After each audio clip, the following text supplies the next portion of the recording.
မင်္ဂလာပါကျွန်တော်နဲ့မြန်မာလိုပြောလို့ရလား ပြာကြီးဗျာကျွန်တော်မြန်မာလိုပြောလို့ရပါတယ်ဗျာဘာအကူအညီလိုအပ်ပါသလဲ ဗုဒ္ဓဘုရားရဲ့ဟောကြားချက်တွေနဲ့ယနေ့ခေတ်စကြဝဠာမှာဖြစ်ပျက်နေတဲ့အကြောင်းအရာတွေတိုက်ဆိုင်မှုတွေကဘာတွေရှိပါသလဲ ဘုဒ္ဓဘုရားရဲ့ဟောကြားချက်တွေကဒီနေ့ခေတ်နဲ့လည်းအများကြီးကိုက်ညီပါတယ်ဗျာဥပမာအနိစ္စဒုက္ခအနတ္တလို့ဟောကြားချက်တွေကပြောင်းလဲခြင်းဆင်းရဲဒုက္ခကိုယ်ပိုင်ဖြစ်တည်မှုမရှိခြင်းကိုဖျက်တောက်ပါတယ်ဗျာဒါတွေကဒီနေ့ခေတ်မှာလည်းလူလေးခံစားနေရတဲ့ဘဝရဲ့အိမ်မန်တရားတွေပါပဲ နောက်ထပ်ဘာတွေရှိသေးလဲဆက်ပြောပါဦး ပြီးတော့ဗျာ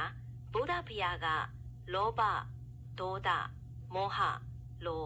ကိလေသာတွေကိုပယ်တတ်ဖို့ခေါ်ကြားခဲ့ပါတယ်ဗျာဒီနေ့ခေတ်မှာလည်းလူတွေလောဘဒေါသကြောင့်ပြဿနာတွေအများကြီးကြုံတွေ့နေရဆဲပါပဲဒီတော့ဗုဒ္ဓဘုရားရဲ့ဟောကြားချက်တွေကဒီနေ့ခေတ်လူတွေအတွက်ငြိမ်းချမ်းရေးနဲ့ပျော်ရွှင်မှုရဖို့လမ်းညွှန်ချက်တွေအဖြစ်တည်ရှိနေဆဲပါပဲ ဒါဆိုရင်စကြဝဠာကြီးကလွန်ခဲ့တဲ့2ဘီလီယံ 73.8 ဘီလီယံကဖြစ်ခဲ့တယ်ဆိုတာဘယ်လိုထောက်ထားတွေရှိလဲ ဟုတ်ပါတယ်ဗျာစက်ကြဝဠာကြီးကလွန်ခဲ့73.8ဘီလီယံနှစ်လောက်ကဘေးပန်းဆိုတဲ့ပောက်ကွဲမှုကြီးနဲ့ဖြစ်ပေါ်လာတာပါဗျာဒီအချက်ကိုသိပ္ပံပညာရှင်တွေကစက်ကြဝဠာရဲ့ပြည့်ပြက်လာမှုကိုစောင့်ကြည့်လေ့လာပြီးသတိပြခဲ့တာပါဗျာနောက်ပြီးတော့ cosmic microwave background လို့ခေါ်တဲ့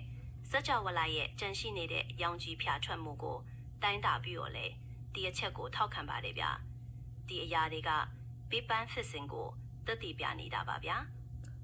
ဒါဆိုရင် cosmic microwave background အပြင်နောက်တစ်ခု redshift တို့ black hole တို့ကရောပါနေပါလေဗျ ဟုတ်ပါတယ်ဗျာ Redshift နဲ့ Black Hole ဆိုတာတွေကလည်းစကြဝဠာအကြောင်းကိုလေ့လာတဲ့နေရာမှာအရေးကြီးတဲ့အချက်တွေပါပဲ Redshift ဆိုတာက galaxy တွေကျွန်တော်တို့စီကဝေးကွာသွားတဲ့အခါသူတို့စီကထွက်လာတဲ့ရောင်ကြီးဖြားထွက်မှုကအနီရောင်ဘက်ကိုရွေးသွားတာပါဗျာဒါကစကြဝဠာကြီးကအဆက်မပြတ်ကျယ်ပြန့်လာနေတဲ့ဆိုတာကိုပြပါတယ်ဗျာပြီးတော့ Black Hole ဆိုတာတွေကအရန်ဝိမ့်လဲပြီးဆွဲအားပြင်းတဲ့နေရာလေးပါဗျာသူတို့က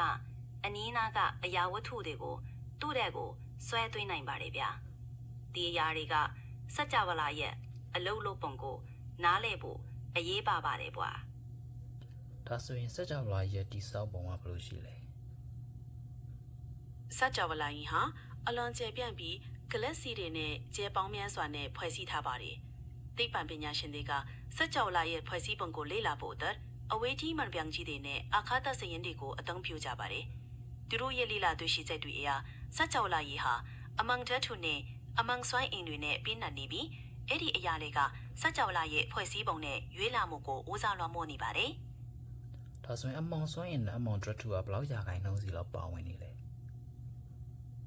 လက်ရှိသိပ္ပံပညာရှင်တွေခန့်မှန်းချက်အရစကြဝဠာမှာအမောင်စွမ်းအင်က80ရာခိုင်နှုန်းလောက်ရှိပြီးအမောင်ထဲထုက25ရာခိုင်နှုန်းလောက်ရှိပါတယ်။ကျန်တဲ့9ရာခိုင်နှုန်းလောက်သာတာမန်ဓာတ်ထုတွေဖြစ်တဲ့ကျဲတွေဂလက်ဆီတွေပါဝင်ပါတယ်။ဒီအမောင်စွမ်းအင်နဲ့အမောင်ဓာတ်ထုတွေကစကြဝဠာရဲ့ပြန့်ကမှုနှုန်းနဲ့ဖွဲ့စည်းပုံကိုအဓိကသောစာလွှမ်းမိုးနေတာပါပဲ။ အဲ့ဒါဆိုရင်စကြဝဠာကြီးကအလင်းနှစ်93ဘီလီယံဆိုတာကဘယ်လိုမျိုးလဲရှင်းပြပေးပါဦး ဟုတ်ပါတယ်အလင်းနဲ့93ဘီလီယံဆိုတာကစစ်ကြဝဠာရဲ့အစုံဆုံးအထိအလင်းရောင်ရောက်ရှိဖို့အချိန်ကိုပြောတာပါအလင်းတင်းနဲ့ဆိုတာအလင်းရောင်တင်းကျတွင်ခရီးသွားတဲ့အကွာဝေးကိုပြောတာပါဒါကြောင့်93ဘီလီယံအလင်းနဲ့ဆိုတာကစကြဝဠာရဲ့အရန်ကိုအကျယ်ဝတ်တဲ့အတိုင်းအတာကိုဖော်ပြလာပါ ဒါဆိုရင်သူ့ရဲ့ expansion ကဘယ်လိုရှိလဲ စကြဝဠာကအမြဲတမ်းကျယ်ပြန့်နေတာမှာဒါကို expansion လို့ခေါ်ပါတယ်စကြဝဠာဘက်မှာရှိတဲ့ galaxy တွေကအချင်းချင်းကိုဝေးကွာနေကြပြီးဒီအကွာဝေးကအချိန်နဲ့အမျှအတိုးလာနေလာပါဒီလိုအကျယ်ပြန့်လာတာကို dark energy ကတွန်းအားပေးနေတယ်လို့သိပ္ပံပညာရှင်တွေကယုံကြည်ကြပါတယ် ဒါဆိုရင် inflation theory အနေနဲ့ကဘယ်လိုပြန်ကားတာလဲ inflation theory ကစကြဝဠာရဲ့အစောပိုင်းအချိန်တွေမှာအရန်ကိုမြတ်နှုံးမြင့်စွာကျယ်ပြန့်လာပုံကိုရှင်းပြတာပါ Big Bang ဖြစ်ပြီးအရန်ခဏလေးတွေမှာစကြဝဠာကအစားပေါင်းများစွာကျယ်ပြန့်သွားခဲ့တယ်လို့ဒီ theory ကဆိုပါတယ်ဒီလိုမြန်ဆန်တဲ့ကျယ်ပြန့်မှုကစကြဝဠာရဲ့အခုအခြေအနေကိုဖြစ်လာအောင်ပံ့ပိုးပေးခဲ့တယ်လို့ပြောနိုင်ပါတယ် ကဲ့အဲ့ဒါဆိုရင်အခုလိုအားလုံးပြောပြပြီလို့ကျေးဇူးတင်ပါတယ်